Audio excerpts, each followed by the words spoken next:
You are listening to the LWDG Pod Dog with me, Jo Perrott. I am the founder of the Ladies Working Dog Group. Every single week I will be talking with our community about how you can improve your relationship with your dog and with a community of women just like you. Don't forget that you can win some prizes every single week with our giveaway. All you need to do to be in with a chance of winning is take a picture of yourself listening to this episode of the podcast, share it on your Instagram stories and tag us at the Ladies Working Dog Group. And if you want to, share your biggest takeaway from this episode with us too, because we'd love to hear what you think. Every single week we go through and we pick a winner and someone wins something exciting from our shop. So definitely get involved if you want to win something. But for now, enjoy this episode. You can do this and we are here to show you how. This week we're going to be talking all about shoot day success and what it takes to take a dog into a new environment. Joining me on this week's call are... Hi, my name's Claire Denya and I'm from Family Dog Services based in Maidstone in Kent. Hi, I'm Emma Stevens. I run Cunning Shot Dog Training based in the East Midlands. Hi, I'm Jemma Martin, one half of Whistle and Wag Dog Training based in Suffolk. Hi, I'm Abbie Reid. I run River Lily Working Dogs based in Hertfordshire. Hi, I'm Sam. I run Languedoc Gun Dogs based in Gloucestershire. For myself, I've taken Buddy out 2 Fridays. The first Friday was his first time, and I expected him to be like a bag of nerves. He's never been with all that many people on a wagon, people with sticks, people with flags, and he just took it all in his stride. And I was like, oh my God, you were like perfect. Came away, I was beaming. Took him the following Friday. He was like, yeah, come on, let's do this. I was like, oh my God, this is like a dog of a lifetime. He's like, just got this. This is going to be a dream. They asked me to go yesterday. So I was like, yeah, I'll go. That's no problem at all. I turned up, and my really good dog, I knew this would happen because Samantha had already told me, but he sort of went, yeah, I know what I'm doing now, Mum. You can just leave. And at one point, I found myself in a maize crop shouting, has anybody seen my dog? To hear another chap say to me, it's okay, Joe, he's over here with me. And I'm like, that's not okay, because he really should be over here with me. And I just thought, and I know I'm listening to the experts a little bit about what that is and why it happens, but I really think it's something that if everybody's happy to have a little chat about it and how it relates. First of all, I think I know why he did it, but let's hear from the experts. We'll do the handy up thing, right? Why did my dog decide I didn't need to be there anymore? Who wants to go first? Look, you all laughing. Emma, do you want to come off mute? So I always say this to clients that actually it's usually the second season when you have trouble with your dogs. The first season, everything's so new to them that they tend to kind of almost be a little bit overwhelmed by the whole experience. So they actually behave and pay attention to you and trust you and all of that, whereas the second season, or even it can happen in the first season once they get going a couple of times, and especially if they're going kind of back to back on the bounce, going back like day to day and things, they kind of go, yeah, I know what I'm doing now, so I don't really need you. And it's usually because of the way we've actually trained them. We train them to remember things and build a memory chain of commands and behaviors and situations that mean that actually when we put them in that situation, they remember it very, very quickly, which then ends up being kind of our Achilles heel as such, because they've actually remembered what we've taught them to do. And then they take it upon themselves to go, yeah, I know what I'm doing now. This is way more fun and I don't actually need to be handled. Just another thing as well is that we've been doing this with our spaniel groups on a Sunday. We've actually been taking them and using them for dogging in and doing it as a beating line just to get dogs used to it. And what we've said to everybody is your dog doesn't need to be hunting for it to be effective on a shoot day. It doesn't need to be off lead quartering out in front of you to be effective, especially in the early parts of the season. A dog at heel with you in a cover crop would be as effective, if not more effective, at flushing birds at the right time, at the right pace, in the right numbers, than a dog in a cover crop hunting out in front of you and possibly ranging too far and you then having to shout it back and things. So it might be also thinking about what terrain you're on, what kind of drive you're doing, what birds you're flushing. Partridge flush very differently to pheasant, and kind of just being a bit more, and this goes for everybody, like a bit more educated on the ground terrain and what's expected of you on that drive, so that you handle your dog appropriately for that drive as well. And if you know they're ranging too far ahead, bring them back and heel them off lead for 10-15 minutes part of that drive. If you know the drives as well, and you know you're getting close to the flush points and things like that, again, pull them back off of that and bring them back at heel. When you are hunting them, watch 30, 40, 50, 60, maybe even yards ahead of where your dog actually is, because that's where birds are moving. If you're seeing a lot of birds moving and a lot of terrain moving, not necessarily actually being able to see the dog, but the terrain's moving, you know, there's a lot of either birds there or there's a dog really far away from you. So those sorts of things, actually looking further ahead and kind of preempting situations before they happen, can make a massive difference as well. One of the things that I've noticed with some of my clients' dogs is different shoot days with different shoot etiquette is one of the things that makes a big difference. So some dogs can be really under control and understand the job when they sit and they wait until the end of the drive, and then at the end of the drive they're sent for the birds. It's much more controlled, and I know this is something that we're working with Joe with Nero at the minute. When the dog sometimes is in situations where, let's say you've had to set on some shoots, they will want you to pick as the shoot is still going as well. So different shoots work very differently. And if the dog's already out on a retrieve and they're still shot firing, that's a huge distraction. If there's another bird falling, that's a huge distraction. If there's already other birds down, that's a huge distraction. So they're all things that we have to obviously prepare the dog for and train for as much as we possibly can.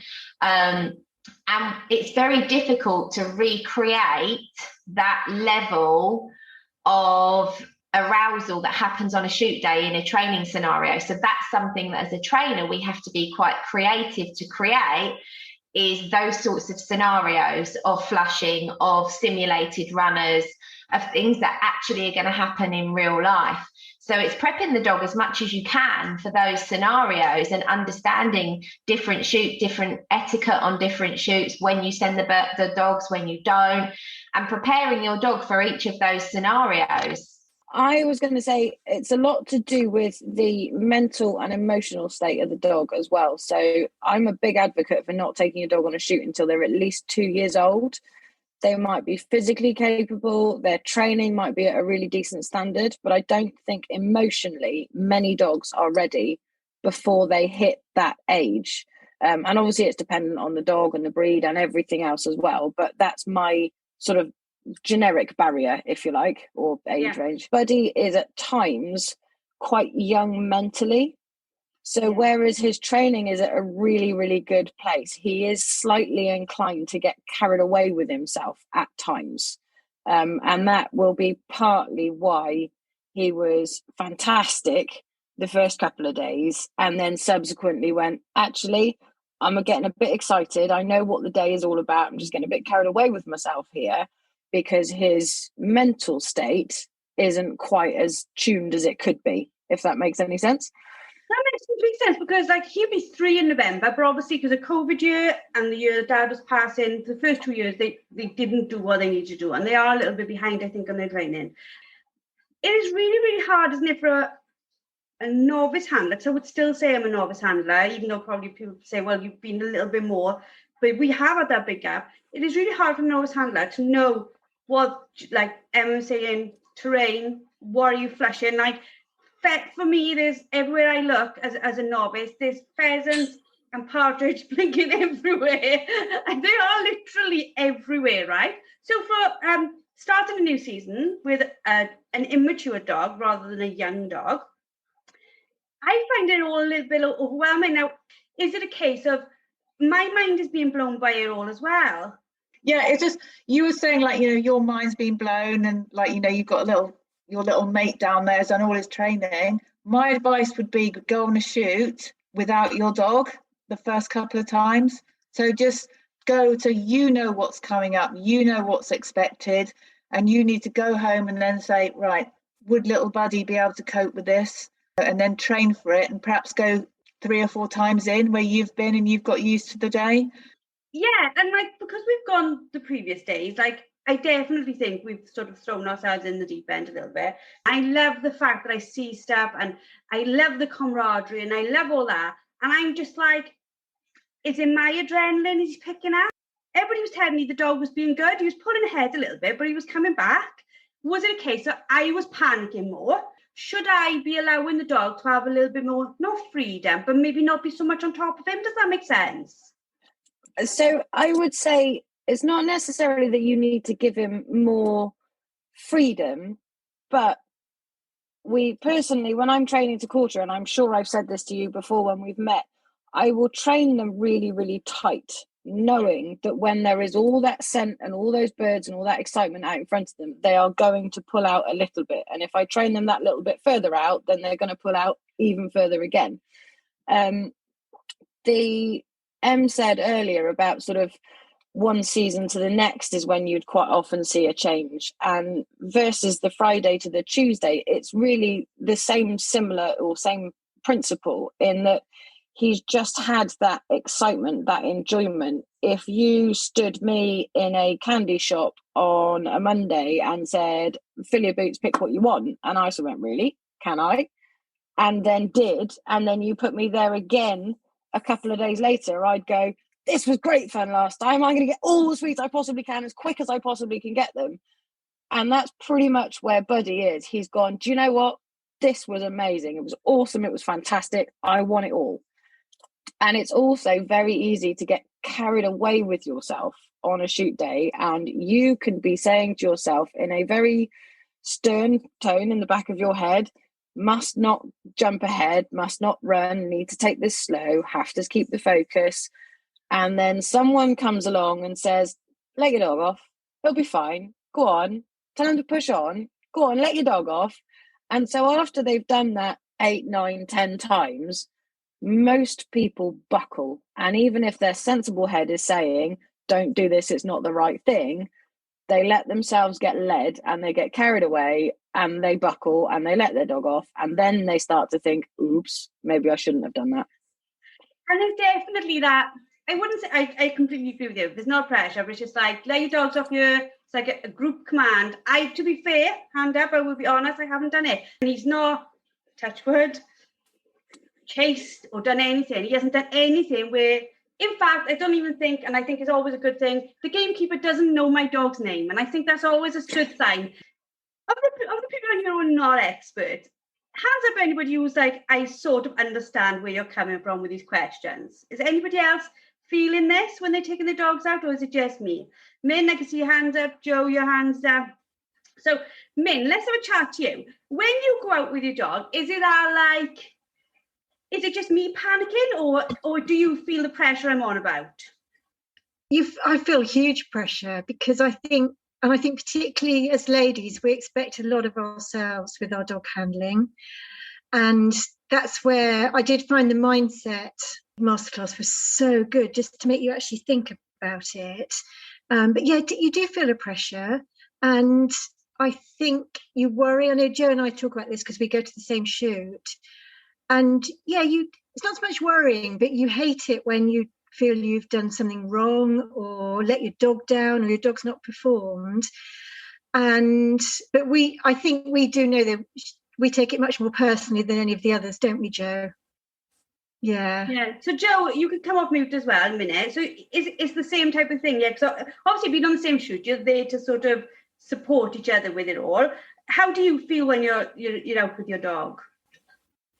I feel the same as Min. I feel a lot of pressure to perform well for myself with my marking and making sure I know where all the birds have come down, and also just that I want my dog to be a good part of the team and be valuable and not sort of be shouted at by the gamekeeper or the shoot captain. I think it's I'm putting too much pressure on myself, and Min's the same, because we're both really good, fairly long-term members of the team, and we always turn out and do the best job we can. And okay, the dogs aren't always perfect, and we're not always perfect either, but you know, we really do try. And when I went to training today with Claire, I went with our picking up team leader came with me today, and I think he was really full of praise for what we do, and you know, very understanding. And because he knows I'm having issues with Nero, we've sort of talked about where to position Nero so that when he's on the shoot, he's in a quiet place without the pressure, and we can work on the issues that we're having without getting him like super losing his brain. So I think a lot of the pressure comes from ourselves, and we don't need it to. Yeah, I fully agree with you, and thank you for sharing that, both of you, because I literally, like, by the end of Tuesday, I felt myself sounded like a little bit of a raver with my whistle. I was like, beep, beep. In fact, at the end, I was like, Joanne, I don't even know what you're beeping for now. Then the dog was a little bit like, Joe, chill, you know, think about your training. What do you want me to do? But it is our building, isn't it? The dog does something slightly wrong, you get panicked. The dog gets a bit more confused with you, you get panicked. Obviously, like, you live this life all day, every day. It's really hard for somebody who doesn't have access to those facilities to constantly be able to recreate it in training, to get the dog to a level where it can be on a shoot and be like a fully trained dog. How does somebody work towards that? I think the first thing to think about as well is actually gamekeepers, just like a dog that is sort of is controllable. They don't actually, in general, have incredibly well-behaved dogs themselves. A lot of keepers don't.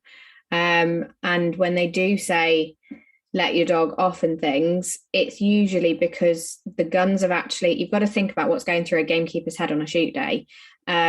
They want a load of steady flushes so that the guns get their shooting, and then more often than not they want a massive flush at the end of a drive to show the guns what they've missed, if that makes sense, or what could happen if they pay for another day or something like that. So lots of the time it's kind of almost that last flush is a bit of a show off, because they've actually had their shooting. And they want this big flush as kind of like this kind of display of, look, we've still got loads of birds on the ground, but you've had all your shooting kind of aspect of things. So I think try not to get overwhelmed, because even if your dog's not on a lead, they're going to feel that overwhelmment from you. So if you're panicking constantly going, my dog's out of control, it's gone too far away, and you've all got that all going through your head, what then also happens is you have a delayed response when they are a little bit too far away, because you've got so much going on in your head. You can't almost process that your dog's gone too far away and you should have stopped them 2-3 seconds ago, or you should have turned them 2-3 seconds ago. So I would try and say to people, dump all of that out of your head and just focus on working your dog and watching the terrain in front of you. They're the two biggest things. Don't listen to anybody either side of you in the line telling you, unless it's a keeper that says, push your dog into this, they'll be fine. And even then you can turn around and go, actually, I'm not comfortable with him flushing that many birds that close to the line of guns, because there's a big open field next at the other side of that hedge. And if he pushes through, he's going to see all these birds in a big open space, and I'd rather not. They will get somebody to come and do it. The last thing they want is a beating dog running straight through the line of the flush point and straight towards the gun line. They won't want that on show. That's not the display that they're looking for. The display they're looking for is a load of birds. So even if you put your dog back on a lead and you flag it or bash the bushes down yourself with sticks and stuff like that, you can still get the element of what the keeper wanted without putting your dog at risk. From a training point of view, I would say I agree with what Sam says, is that you train for them to be more under control than what you need them to be on a shoot day. So when I train my spaniels, I train them very, very tight, and I'd make sure that they hunt in a pattern very, very tight, so that when they've got that ground scent, like Sam said, you can afford for them to range a little bit further, but you know that they're still under control. I think some people treat it like a competition in your mind. It's like, oh my gosh, I have to go, I have to be perfect. And actually, you need to go and you need to be really proud that you're in the beating line or you're in the picking up line. You've done your homework, you've been training, you're out with your best friend, your little best four-legged friend. You need to enjoy it. So don't go, oh my God, my dog went wrong. Because actually half the time, I'm sure like, Emma and Samantha and Claire will agree, most people aren't watching you because they're more worried about their own dogs. So many people go, oh my God, did you see my dog on that drive? And I'm like, no, because I was watching mine do something naughty over there. Do you know what I mean? So people sort of wind themselves up a bit. I'm like, do you know what? They'll do the best job they can. Okay, your little dogs. If they go wrong, they go wrong. It's not the end of the world. You know, and you just go, okay, I've learned from that. This week I'm going to train this and do that. But you need to go and enjoy it rather than worrying about what everyone else is thinking. That was like that was just like giving me a virtual hug through the computer, Abbie. I can't believe how much I'm with you, because where you started off this, and I'm sure Joe might agree with me, and maybe Min too. I do actually think a little bit like it's a competition. As you said, I thought, oh, that's what I do. I think I have to be absolutely. You don't. You don't, because you're handling a live animal, and we all know we're not perfect as human beings. It's like your dog's learning the same as you are, so I always liken like dog training and going on a shoot to playing a piano, learning a new piece of music. You're going to get there in the end, but you've got to play a few wrong notes along the way. So if it goes wrong, just take it on the chin, laugh about it. That's what, the camaraderie you're talking about. Oh, do you remember Joe's dog when he did this and he did that? That is like literally the mindset we need to have. So yeah, it is. Enjoy it. You need to enjoy it and remember the good things, because you're saying, oh, when my dog ran off in the maze, I couldn't see it. What you're not telling us about is the other 5 drives of the day your dog was amazing. Yeah. So as a human, you just go, oh, I'll focus on that one thing that went wrong. Whereas you should be telling us, oh my God, he was amazing. Turn it around and think, oh my gosh, I took my dog beating. It's amazing. And he did his best. He did what he thought was right at the time. Yes, Abbie, I love it. I know from my success coaching work, which means I should be able to do this, but you can't coach yourself. It's an absolute fact. You cannot coach yourself.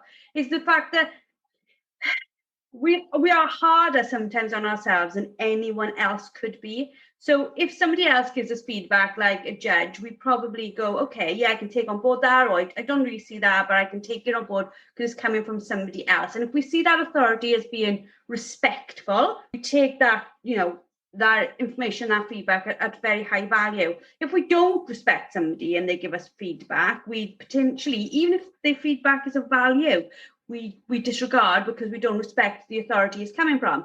But then when it's our self-judgment, there is no filter. We don't take on one side. In fact, if anything, we disregard. We don't respect our own feedback. So we use it to sort of beat ourselves up with it. So what Abbie was saying, now bringing like little bits of that to the mindset, like saying to yourself, well, actually, this isn't a competition. One line like that can completely change your mindset when you do the same activity at the same time. So that's why when Abbie said, it was like, oh my God, thank you, because you can like put that into a memory bank, or even into a note and go, right, I'm going to read that again because that's what I need to focus on with this. I always say to my clients that keep going to your training classes and keep walking them and training them in between days, because teaching that adrenaline to return back, there are things that you can do. You can't completely make it that your dog can instantly recover, because everybody needs to come down from an adrenaline rush, but you can train it to become quicker by almost basically like training an athlete. So you train your mind, you train your body. If they're physically fit and their stamina is being built, their mental state's being built as well at the same time. So the best thing that I can say is, even if they look absolutely knackered and they don't want to go for a walk or anything like that, just do something nice and easy, even if it's just sitting them up in the garden and throwing some dummies around them, so that you eventually start to teach them to recover really quickly. And that will then help with these days where you continuing to do stuff in the gaps means that his recovery will get quicker, both physically and mentally. Sam, what are your top tips? What can I be doing to work on ensuring his handling is the best it can be? I would try to keep your usual routine as normal as possible. So obviously when you go out for a day, it's going to throw everything out the water. Nothing is going to be the same from the minute you get up to the minute you get home. His whole day is going to be different. But on days that you are having a normal day, either you're going to work or you're working from home, just try and do what you normally would do. So if you normally spend half an hour at 10 o'clock in the morning doing a bit of training, use that period so that he's got the stability, I suppose. You know, this is his normal routine. We don't want to throw it out the water too much. But also, if you pick up on something on a shoot day, for example, your stop whistle was a bit slow or your turn whistle wasn't quite as sharp as it could have been, you can always revisit those between days, beating or picking up. You know, notice what happens on those shoot days. And if you think actually those are our weaker areas, don't pummel the dog with loads and loads and loads of training and too much mental stimulation, but just try to go over them a little bit and try to refine them a little bit in the opportunities that you can. Wow, they're excellent points. Abbie, do you have any tips for us apart from your lovely ones about don't take it as a competition and hug yourselves? Yeah, just a thought. Like everyone sort of says, when like your dogs have been out a few times, they will know your shoot day routine. They will know you'll go and get your game carry, your game bag, and they will just know. So my advice would be, if you've got a novice dog, is pack that bag and do that thing 4 or 5 times a week, even when you don't go. So your dog does not go, oh, how fabulous, it's shoot day, I need to get excited, because actually he won't know actually when you're actually going to go on a shoot. Some people only wear, like, I mean, not me personally, but they wear certain clothes on shoot days. So if you're one of those people that likes to wear that jacket just on a shoot day and a certain pair of boots, well, put that jacket on and pair of boots on every morning for a couple of weeks. Yeah. Your dog will soon go, oh, it's a bit boring. Nothing happens with that shoot, with that jacket and those pair of boots. Yeah. Okay, so just make it a normal thing. So at least when they get in the car, they're not uber excited already. Yeah, because that's a really valuable point. Carrying on from somebody said about competition, it's not a competition, and entirely that. People are so wrapped up in what their own dogs are doing, they're not really looking at you. And 2 seasons ago, this is the quick story I was going to tell. 2 seasons ago, I went to a new shoot for the first time with Indy, and I was really, really worried. And the gamekeeper said at the beginning, okay, guys, everyone's going to pick up as the birds come down today. We're not waiting till the end. And I was like, oh, okay. And Joe, you'll know that's quite a lot of pressure on the dog. So I was like, okay, no problem. Well, it became very apparent why. The gamekeeper's dog eats the birds. Literally, you had to pick up the birds as fast as they were falling, because his dog that flushes, if there's a shot bird, it just eats them. So it was literally like a race against the clock to get these birds before the gamekeeper's dog saw them. I was being all posh and, well, not posh, but like trying to be all like proper, and sat Indy up, and I've just seen this spaniel swooping in. I'm like, oh no. So literally, guys, like, just get the job done if that's what they want. But my top tips, for me, it would be 2 things.